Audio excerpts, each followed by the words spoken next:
Hey, it's Christine from Quilter's Corner. Today is Thursday and it's a demo day again. Um, we're getting started here, but I'll wait till a few people join us. I think I'm just a few seconds early, but I know you're all just waiting for that next demo. We're slowly getting things moved around in the shop. Hey, Angela, we've got a few people on. Good to see you.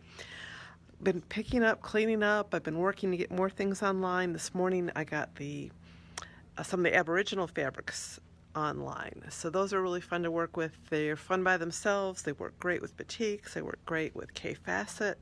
So you can see that category on our online store under fabrics.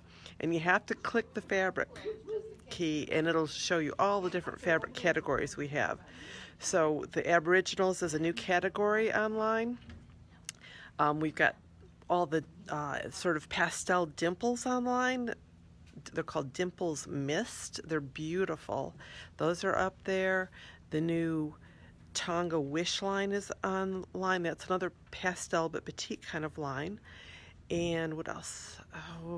And we just got all those boxes Tiffany was opening for you a couple days ago. So the Tonga batiks, there's a bunch of new ones up online. And that Snow Village is online. There are so many new things online. So yeah, take a look around. It's getting updated every day. So if you want to shop, and I know you do want to shop, but until you get into the store, that's your best place to do it. Today we're going to talk about the 30-degree ruler.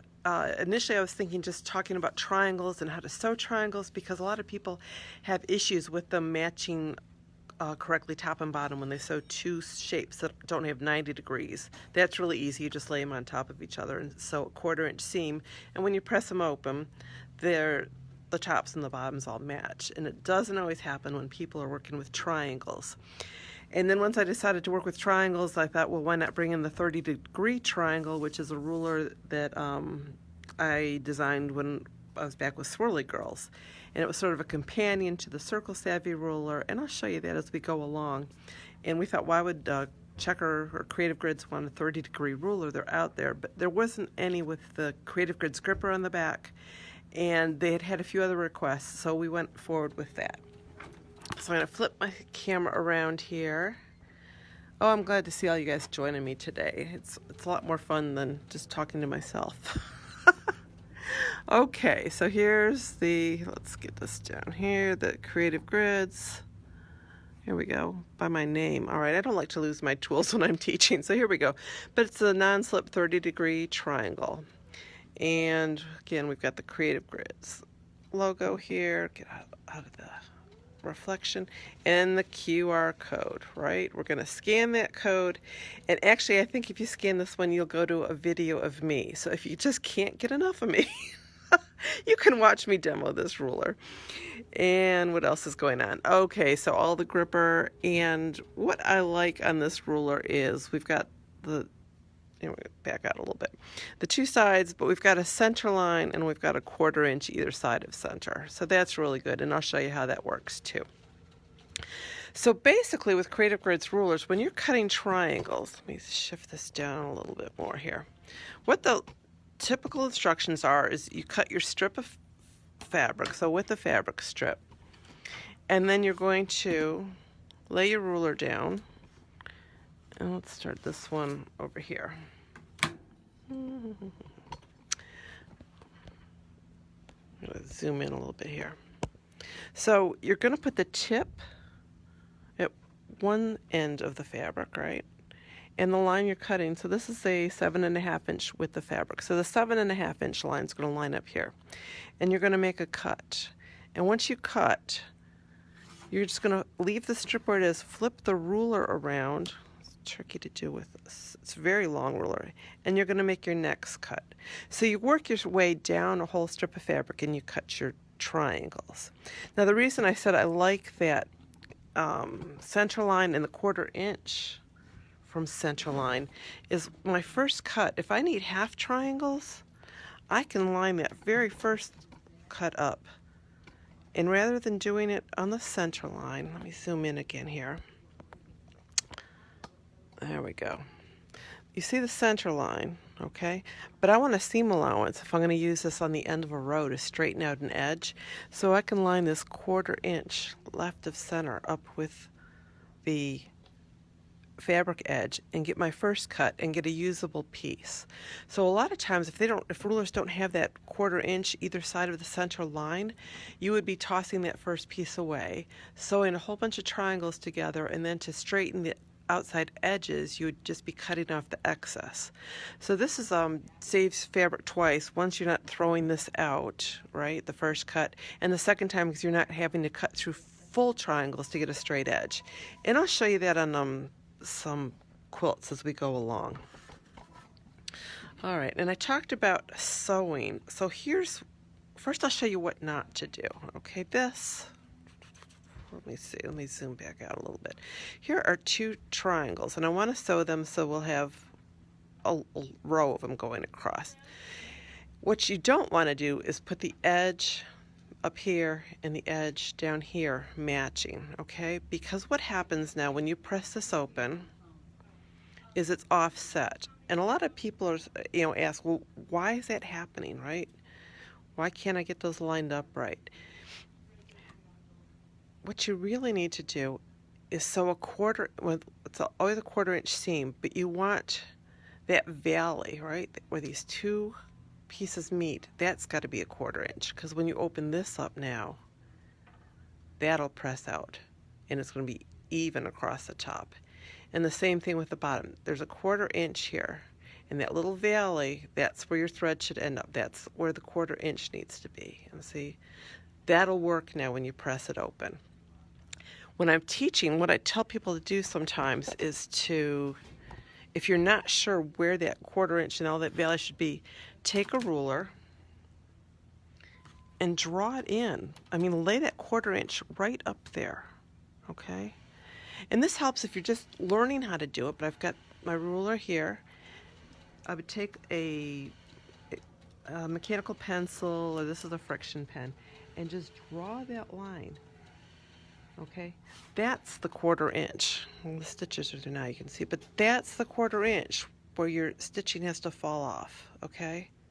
People don't know, which direction that 1/4 inch. It's a 1/4 inch from the edge where you're sewing. So if you practice that, and sometimes if you draw it a few times, your eye gets to recognize where that 1/4 inch is, and then you don't have to draw it any longer. So what can you do with a 30-degree triangle? Well, one thing we did, sorry, is sew 3 of them together. So these are 2 different lengths, and I designed a pattern using this. And my water bottle is coffee's on my desk, if you don't mind. Sorry, guys. So these are 3 30-degree triangles sewn together. And what I've done then is taken a square and trimmed the excess off. So you can see you've gone from all that excess, but we're going to take a square and trim here and here. And then we'll get a square with that point. Thank you so much.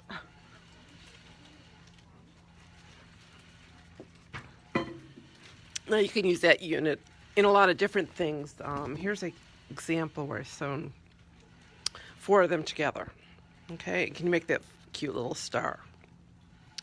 So it just makes it easy to get all those angles, right?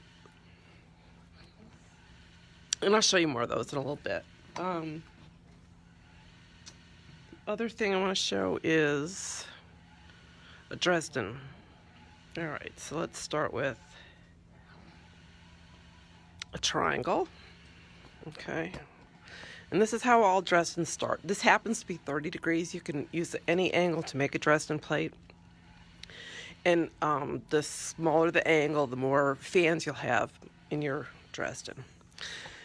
So the next step on a Dresden is to take this, right? We're going to right sides together, and you stitch your 1/4 inch seam, which I've done here, 1/4 inch seam, and then you trim right at the folded edge. You don't want a bunch of seam allowance there. Okay, there's that. The next step is to press this open. So a Dresden has a finished edge on the top. Let's see. Oh my goodness. There we go. So you want to press this, right? Press that open. And here's an example of that. So that's all pressed open. Because there's no excess seam allowance up here, it's not all bulky.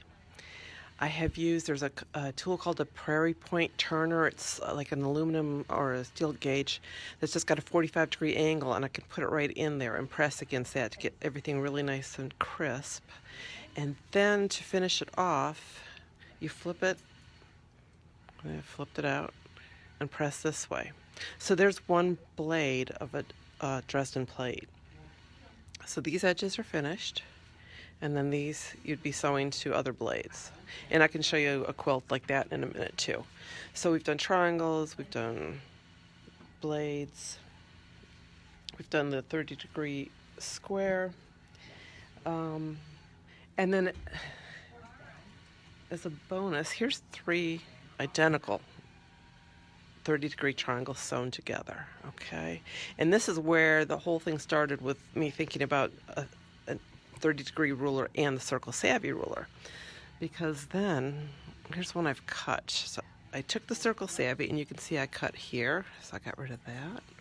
And then I cut here. Remember we did rings, right?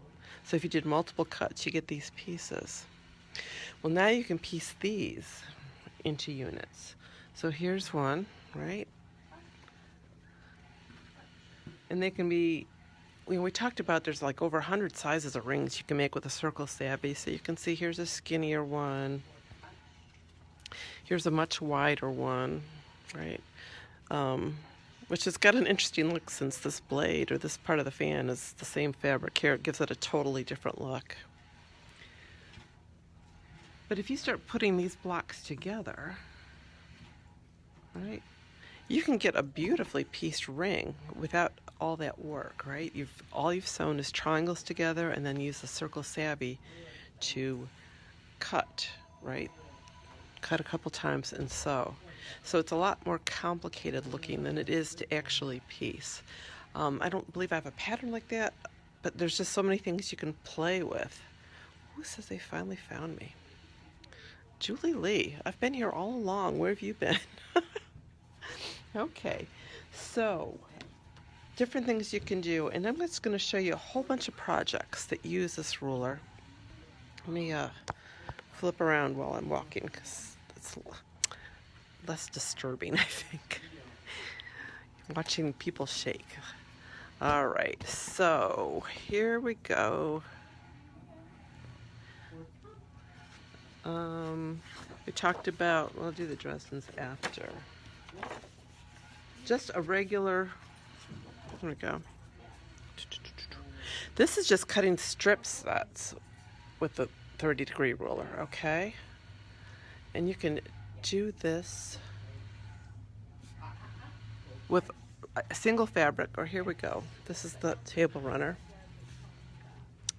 All right, it's actually made with a half strip set, right?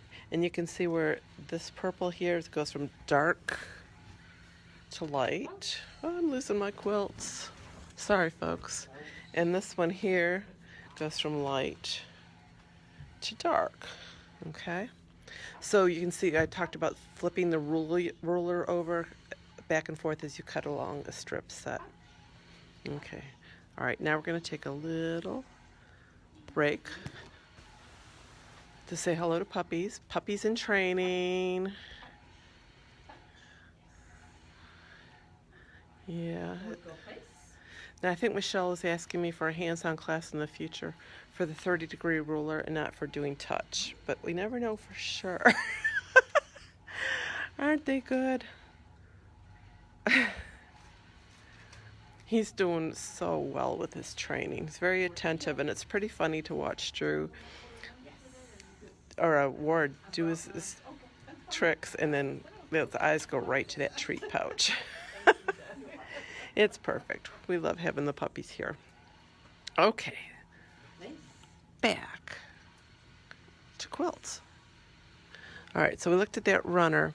Here's a quilt. This is one I would talk about that has just a bunch of triangles sewn together, right? So here we have, you know, rows, right? Rows of triangles. And then in between, I've got these little Santa Clauses, which are actually made from 30-degree triangles also. So here's one here, here's one here, right? Here's one here, a little bit of applique to make that face. And then this piece was, you know, the 30-degree with an extra strip sewn on.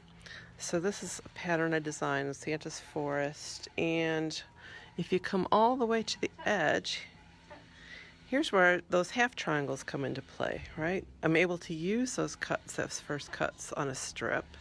You have to make that cut anyway just to start your 30-degree angle on the strip. And now we're using them. Like I said, if you didn't do that, you'd be just cutting through your first row of whole triangles at the end to make it a straight edge. So that center line and the 1/4 inch from center is really, really beneficial on this tool. Another project, somebody's looking for water bowl, is the Salvage Star Pillow. So that's like the 3, right, 1, 2, 3 triangles you sew together, and then you square off to make a single unit, and then 4 of them together. And the difference here is we started with the middle one as a base foundation. I cut a triangle out of muslin, and then I sewed salvages to it. So that's just a fun way to use your salvages. I was saving them for a while, and after I had about a 35-gallon bag full of them, I gave a bunch away. So I'm never going to make dresses. Some people make really creative things out of salvages. Well, all right, I can make a pillow. So can you.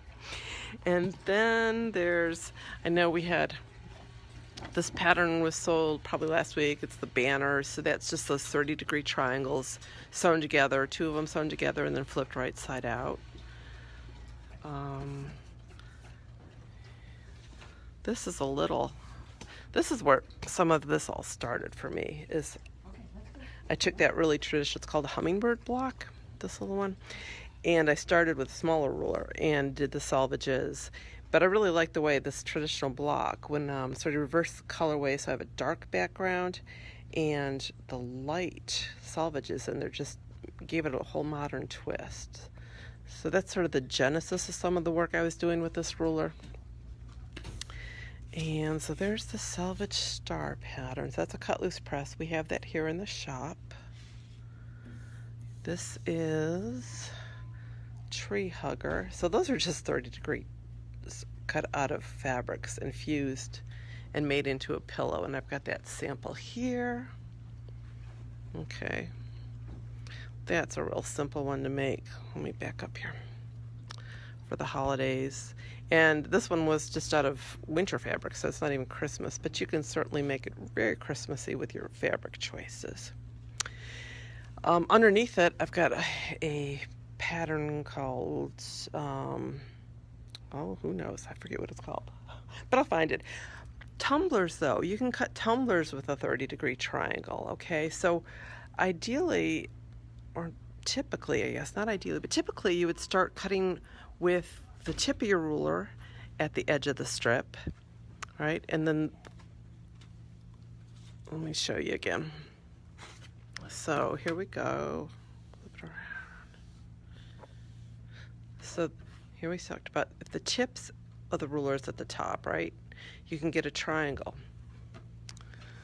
But in that pattern, I started with the ruler offset, okay? So I tell you in the pattern exactly which lines to cut between, but you can see this shape now is a tumbler, not a triangle. So that's another pattern.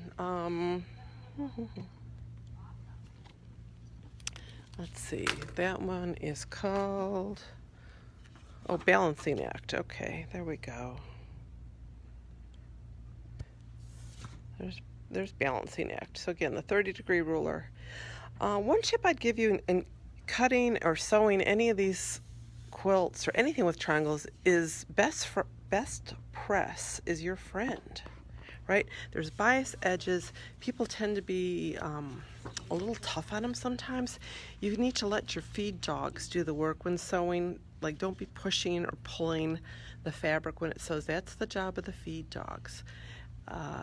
So best press just gives the fabric a little more body and makes it a little more sturdy and less stretching happening.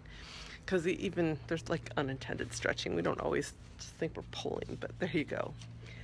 Here's a few more quilts. So up here is the companion piece to the Santa's Forest quilt. This can either be a table topper or a tree skirt. Okay, so again, I'm going to zoom in a little here to show you. We've got triangles, right? These are just bigger than the ones that we sewed in the quilt. This big one that looks like a green tree is actually made up of 4 triangles, right? If I was going to make this into a tree skirt, I would just slit up one of these seams, right? I would make a cut after it's quilted, cut out the inside, and then the binding would just go up through, around there, and back out again. So you definitely need bias binding if you're going to do that, and you need a little extra. I was thinking about making this one into a tree skirt, but my points came out so good at the top there that I just really didn't want to cut those out. Pam Kiss, I have it. Someone says, Sherry says, I have the tree and Santa pattern to do yet. Well, yes. Someone said, Michelle, I blocked Ward. Sorry, it's not the Ward happy hour right now. This demo day, you gotta peek. There's that Dresden, okay? This was, believe it or not, this is a Christmas line of fabric from Island Batiks from a few years back. And it was just so bright and crazy. I thought I couldn't do anything quite traditionally Christmas with it. So I did the Dresden flower. The orange ones went to the point, but I talked about not having to put the point at the top strip of your fabric. The green ones only are this long, so it's almost like taking a tumbler. Let me say this long. Here we go. It's almost like taking a tumbler and turning that into a Dresden. And that way you wouldn't want all that green fabric underneath all that to the point. That's just way too much layering. So that's how you do that Dresden. And for this one, you can stitch the edge any way you want. Some people just stitch inside because it's a finished edge. I used a buttonhole stitch on this to get it down. You got a few options, and some people will hand stitch. And then here's another one. This one's just called Evergreen. So that's, again, all 30-degree triangles. Sewn in rows, so I'm using the half triangles on the left and right hand sides, and it was just sort of a modern take on a winter scene. So Evergreen. Let me know. Let's see the questions. Do you have any more Selvage Star pillow patterns? I'm sure we do, Pam, and if not, I know where to get them. And what else? So you can see it sounds like a pretty basic tool, a 30-degree triangle, but we've made the triangles, we've made those fun little stars, right, the 4-pointed stars. You can do strip sets and cut those. You can do, like I said, the Dresdens with them. You can do tumblers with them. There's a lot to do, and I've written quite a few patterns to go with them. And there's other people's patterns out there too. And like I showed, when you use the 30-degree triangle with the Circle Savvy ruler, you can make up all sorts of things. I don't have time to make up every pattern that crosses my head, so that one hasn't happened yet. I want to show you a little more what's going on here. Oh, Cindy, I'm glad you made that. Yeah, one other point, when you're making those kind of quilts, those seams all get pressed open. It's a lot easier to start matching row to row when things are pressed open. So that's not typical. It's not as unusual as it used to be, though, to press seams open. We've changed things around here in the long arm. Well, I'm going to turn around because there's puppies to see. Oh, there they are, playing around. Yep. There's Drew saying, "Let me out." And then, can you see him under there? Oh, there he is. There he is. So I actually brought you over here to show you what's on Julie's long arm today. Do you remember a few weeks back we got new kits in, and a few people bought them, and Robin Nacy, I believe, Yep. has already got hers on the long arm. These are so cute. It's just live simply and gather happy moments. But isn't that gorgeous? She did a really nice job, and I said, these kits just came out. I can't believe it's on the long arm already. But of course, you guys are home sewing. What else are we going to do right now, huh? So we actually have a few more of these kits left, but it's beautiful. And she's doing a fun pattern on there too. So yeah, we are, they're working like crazy back here. You guys have been doing a great job. Great job sewing and finishing up projects, and we've been busy. Questions. Let's see, how much is the ruler? The ruler is $29.99. And again, it's Creative Grids. I'm climbing over the fence, guys. It's $29.99, Creative Grids, and they, like I said, minimum advertised pricing, so that's where we're at with it. Looking to see any more comments or questions. Let's see. Nope. Looks like that's it. So tomorrow's Friday, ready, set, sold. Once again, we have no idea what Tiffany's going to do. She just sort of comes up with something. It's always fun. It's always interesting. You guys are getting some great deals, and it's just a fun thing to do. If you have any questions, some of us are, let's see, working. Oh, some of us are working instead of sewing. Well, I get that. Me too. You know, you think I'd be getting a lot of sewing done, but I'm actually working here more than I ever do because I'm the one putting things online. And I still got my own design business at home too, right? So I'm still designing new quilt patterns, and there's another new Creative Grids ruler that's coming out, not mine, but a new ruler coming out next month that a lot of times they share them with me early so that I will design something for them. So I've got a couple new patterns in the works too, so I've got to get those done. Besides designing and sewing, then I got to write the patterns. So yeah, I've been really busy too.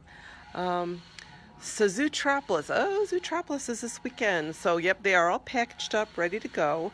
You can pick them up tomorrow, which is Friday, or Saturday between noon and, let's say, 4:30. Don't push it till 5 because the girls like to get out of here. In fact, I'm one of the girls Saturday, so definitely pick it up by 4:30 because I don't want to be closing late on a Saturday. Which animals? Let's flip these around. Oh, I sort of turned it around. Okay, here we go. The quilt's a little squished over, but here we go. So May's animal is the owl, and he's got little feet that hang over, so you're not, even the bottom of his body hangs into the sashing a little bit. So if you're doing Zootropolis, you're not going to want to stitch all that down until we do the sashing. We have not yet cut the finishing kits.